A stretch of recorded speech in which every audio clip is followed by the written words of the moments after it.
Hello, friends, and welcome to the Purdue CCED podcast. I am Colby Smock, and I've been working here at the CCED for, at this point, over 2 years, which is pretty awesome to think about. And I specifically am working on a project that is called the Lake Michigan Shoreline Landowner Survey, and I am also working currently on developing this podcast that we're working on right now, and that me and Grace are going to get kickstarted for our wonderful listeners. So I would like Grace now to introduce herself and tell you a little bit about what we're going to talk about today. Yeah, well, I'm Grace Lentz. I'm a master's student working for the CCED, and I'm working on research that's going to help inform the Coastal and Estuary Land Conservation Plan for Indiana. So today we're going to talk about community and environmental planning and kind of how they intertwine, why they're important, and how they inform our projects. So our guiding question is, what is the importance of community in environmental planning? So we'll go into definitions of community planning and environmental planning and talk about how they intersect and inform projects. So Colby is going to take us through kind of the community planning aspect. Yeah, so to talk about defining community planning, I found that Google's generative AI actually had a really good definition of community planning. So this is a little bit of what Google's AI came up with for that. And it says that community planning is a process that involves local governments and residents working together to determine how a community should function, feel, and look in the future. There's many factors that is taken into play, and some of those include social, economic, and environmental factors, and they all aim to include people from all walks of life, with the ultimate goal of creating plans that help leaders make informed decisions about what the local economy and residents need to thrive. I really like this definition from Google's AI because I think it does a good job of combining a lot of ideas from multiple different sources that I looked at, and it kind of brings to importance how you got to really include everybody and how you need to get everybody to work together so that you can make informed decisions that are based off of community opinions, not just like a select few and what they want to see done. And another important thing to keep in mind about community planning is that it is a very place-based thing, which means that it focuses on the unique qualities of a place and attempts to include people from all walks of life in determining the future, social, economic, and physical development of the community. That definition, in addition to this community planning that we're trying to define, came from the Wisconsin Extension, and we'll be sure to have some of these links available to you so you can dig deeper in if you would like.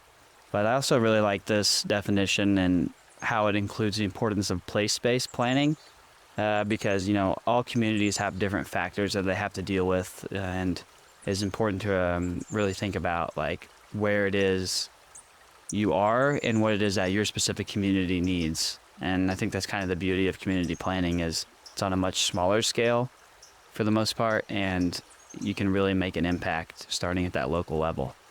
And some examples of community planning that takes place in your communities: comprehensive plans, transportation plans, multi-hazard mitigation plans, parks and recreation master plans, and even fun plans like community festivals and things that are taking place.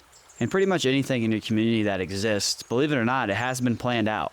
At some point, somebody has thought about how that thing was going to function and how it would work within the community. So next time you're strolling through your community, whether it's walking or taking a drive, maybe look around and think about what the backstory is to how you see everything. So with that being said, I'm going to now pass it to Grace to tell us a little bit about the definition of environmental planning. So for our definition of environmental planning, we also use the Google generative AI. It's a very helpful tool to kind of combine some definitions from multiple sources to encompass the definition pretty well. So environmental planning is the process of making decisions about human development and construction projects that are both practical and sustainable. It involves considering the natural environment as well as social, political, economic, and governance factors. The goal of environmental planning is to create sustainable communities that protect underdeveloped lands and improve the quality of the environment and people's health and welfare. I like this definition a lot because it really brings in that community aspect, bringing in why people are important to the environmental planning side of things. There isn't much purpose of environmental planning if it's not going to be helpful to the communities it's in. Absolutely. I think really preserving those lands to help the communities is important. And I think the biggest thing with this definition of environmental planning is like selecting that undeveloped land to protect it, really keeping those natural habitats and environment and keeping that wildlife healthy and happy. The University of Georgia kind of summed up that community aspect by saying that environmental and natural resource planning combines protection of environmental resources with community goals. So I think that really informs that environmental planning can't happen without the community being on board. And some examples of environmental planning that like communities see are those conservation lands that we see, nature preserves, natural habitats that are protected, parks and things like that. But then environmental planning can also be used in a broader scale of construction and development to inform sustainable practices and sustainable development for the future. Yeah, would you say also too, like maybe water quality planning Yes. and watershed planning and stormwater even would be included in that? I think that's a big thing with environmental factors right now. Environmental planning is water quality, filtering out runoff and like making sure that there is not, nutrients in our water system. Yeah, especially in the ag land that we live in here in Indiana and around Purdue. Oh, yeah, that's a big thing. Yeah, absolutely. So now we would like to transition into how community and environmental planning really intertwine and intersect with one another. And to get us started on this topic, I would really like to dig into this research article that came from some of our colleagues here at Purdue that is called Environmental Planning in Community Plans. This was written by Daniel Walker and Kara Salazar. And I think this is a really, really good article that explores exactly what we're talking about today. Correlation, I guess, or coexistence of environmental planning and community plans. So taken directly from this article, several kinds of plans are used to guide decisions about development, quality of life, and public safety.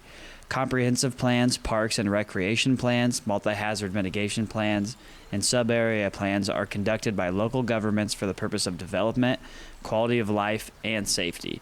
And these plans, alongside watershed management plans, include opportunities for addressing environmental concerns. I think that brings up a really good point about how community planning really does have the opportunity to address those environmental issues and environmental concerns that exist within a community. And just as an example from this article, I want to use comprehensive plans to kind of show like how the two really work together. And so elements that typically are found in a comprehensive plan are future land use, housing and neighborhoods, economic development, transportation, utilities, natural resources, open space, parks and recreation, and then of course the implementation of these things. And I would just like to read honestly directly from this research article about how it explains the role that environmental planning could have in comprehensive planning. And for those of you out there, comprehensive planning is pretty much a good starting point for understanding community planning. It's like, I would say, a general space where a lot of the plans exist within the community. And I know, like I mentioned earlier, that none of the planning in a community happens by chance. And I think the comprehensive plan is a really good place to start in terms of learning about what kind of sites your community does have for itself. And so definitely, if you're curious, check out your own community's comprehensive plans and see what kind of things you find along the way. Yeah, but like I said, in this article, it explains the bridge between comprehensive plans and environmental planning. And an early step in the comprehensive planning process is the analysis of current conditions and determination of where development is desirable.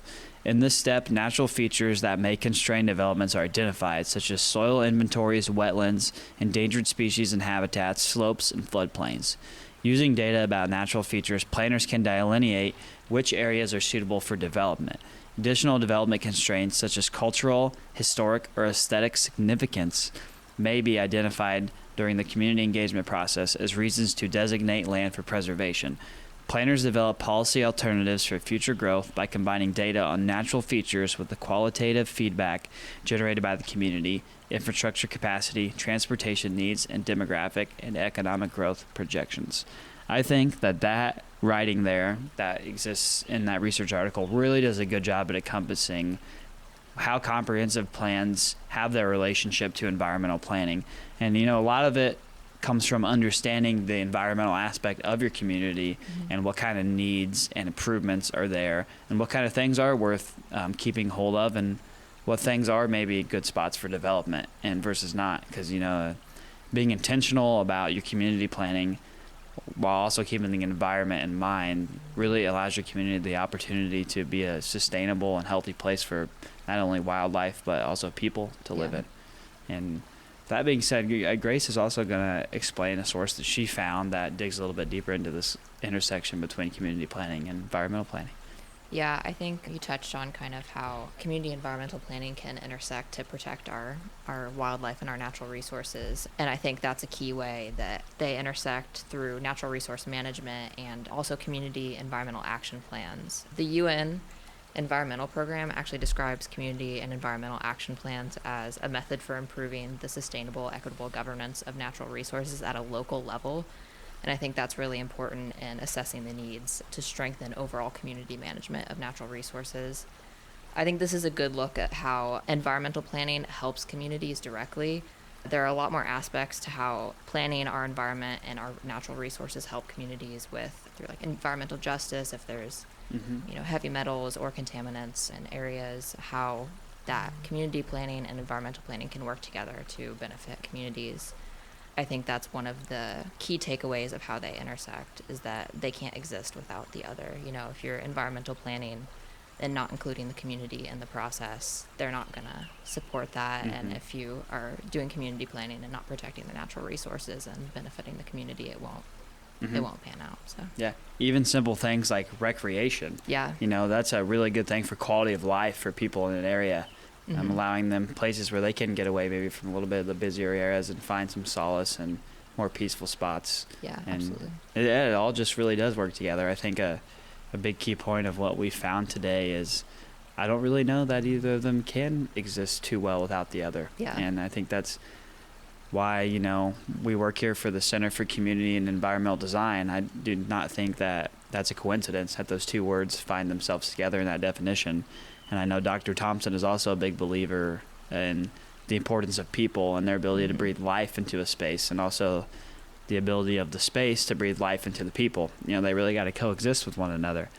And so today I really appreciate you sticking around to check out the episode. We've done a little bit of a definition of community planning, environmental planning, and slight discourse on how the two exist within one another. And exciting enough, I know me and Grace at least are very excited about it. In episode 2, we're going to welcome a guest to dig a little bit deeper into this topic. And then in episode 3, me and Grace are going to explain more about our own personal experiences and opinions that we have developed from working with communities and environmental planning both. We've been lucky enough to do that.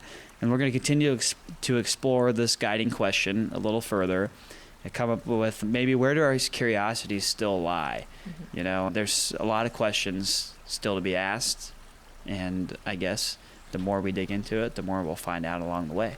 Yeah. So hang in there and keep on keeping on with us, hopefully. And I want to leave us with the guiding question as something for us all to think about as we transition into these next few episodes and the time in between as well. And that is, what is the importance of community in environmental planning? And with that being said, thank you very much for listening to episode 1 of our podcast, and stay tuned. And I hope you all have a very nice rest of your day. So thank you.